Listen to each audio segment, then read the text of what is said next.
Mahika na mga salita ni Estrella P. Salud. Isang titik na magsisimula, bibigyan ng tinig sa bawat tula. Isang sining na kumakatha sa daloy ng isip na may laya. Mayroong himig ang mga salita, iyong maririnig, aking diwa. Hayaan ang boses ng mga titig ko ang magsalaysay ng kwento.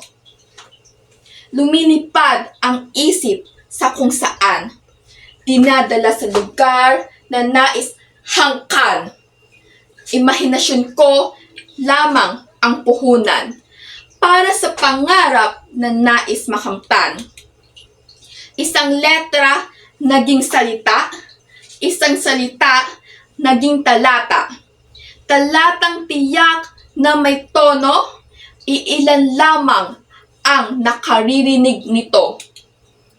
Sa pagpikit ng mga mata, ating damhin, bawat salita may binubulong sa atin.